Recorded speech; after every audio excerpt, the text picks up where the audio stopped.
Welcome to the fourth and final explainer in our series. We're sticking with our signature cream on aubergine retro print aesthetic, and today we're talking about turning all that data collection into decisive clinical action. Because let's be honest, outcome measures only matter when they actually drive your decisions. So we're wrapping things up by diving into interpretation rules, progression triggers, plateau triage, and discharge criteria. Basically, returning your test battery into a real, action-oriented playbook. Just a quick note before we jump in. This explainer is based on the literature review, Outcome Measures in Vestibular Rehabilitation, Selecting, Interpreting, and Acting on Patient and Performance Tools, published by Australian Dizziness Clinics. Available at australiandizzinessclinics.com. Okay, let's really think about this for a second. Have you ever wondered why hitting a 6-week minimal clinically important difference, an MCID met result, feels just radically different to your patient than a general, vague impression of getting better? Well, it's because numbers are explicit. They're shared, and they are completely defensible. They outlast the discharge letter, and honestly, they protect your patient from clinical drift. Without measurement, our treatment decisions get super subjective, and progress basically becomes invisible. Section 1, Interpreting Change, Meaningful versus Statistical. It is definitely time we shift our mindset from just, collecting numbers to interpreting what actually matters to the person sitting right in front of us. Now, a really crucial point here is understanding the profound difference between statistical significance and the minimal clinically important difference, or MCID. Reporting statistical significance without the context of the MCID, that can actually mislead patients and referrers.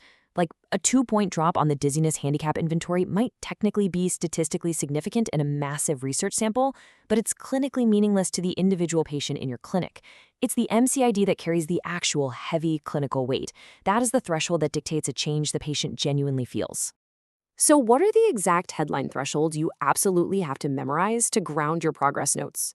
Well, you're looking for an 18-point drop for the Dizziness Handicap Inventory, or DHI. For the activity's specific Balance Confidence Scale, the ABC, you need a 10% gain.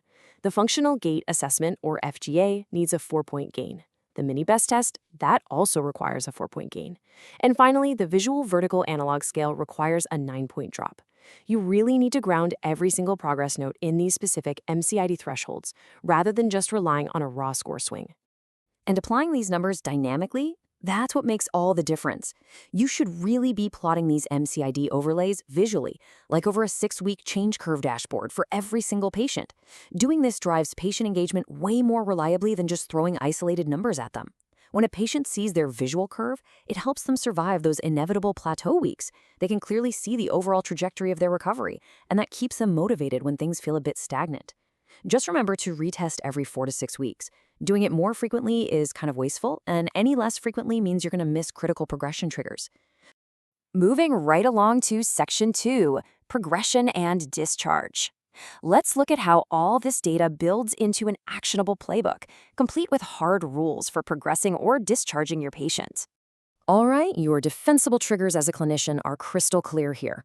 Step 1, progress the patient when the MCID is met across at least 2 domains. So, for example, if the DHI drops 18 points and the FGA gains 4 points. Step 2, hold and review perpetuating factors if one domain meets the MCID but another one stalls out. And step 3, if they plateau completely, meaning 0 domains meet the MCID by the 6 to 8 week mark, well, it's time to reevaluate the formulation and refer onward to a vestibular physician, psychology, or an ENT. If you do hit a stall, don't just blindly treat the total scores. Instead, use subscale and subdomain patterns to pivot your emphasis mid-program. For instance, if you have a patient with a really high residual visual vertigo analog scale, meaning they have ongoing visual motion sensitivity, but their DHI has normalized, you need to push optokinetic exposure. On the flip side, if you see a low ABC indicating a lag in confidence, but their FGA has completely normalized, you need to pivot. It's time to engineer a targeted falls prevention plan and get them into graded community exposure. Mapping out the exact plateau triage flow is just absolutely vital. It ensures you're matching the objective data to the correct pathway. If a patient presents with persistent dizziness, you've got to look at whether their vestibular tests are abnormal or normal. This makes sure you match the data and mechanism to structural causes, to persistent postural perceptual dizziness, or PPPD, if it's posture and visually triggered, or to functional dizziness. The golden rule: always match your test battery and onward referrals to the mechanism, not just to what's convenient. And when it is finally time to discharge, you have 3 very strict criteria to follow. First, you have to rely on published normative cutoffs across at least 2 domains. Think a DHI mean of less than 10 or an FGI mean of 28 or above. Second, confirm patient-reported functional resumption. Are they confidently returning to driving, work, or exercise? And third, always provide a written maintenance plan. Include proposed retest intervals to create a low-threshold check-in pathway, so if they deteriorate in the future, it doesn't just go unmeasured. Because here's the bottom line. Numbers travel. They survive discharge letters, they satisfy funders, and they completely clarify re-referrals. This concludes our 4-part series on outcome measures in vestibular rehabilitation therapy. Core message: measure across international classification of functioning, disability, and health domains, pair patient-reported with performance-based, interpret against minimal clinically important differences, drive decisions from the data.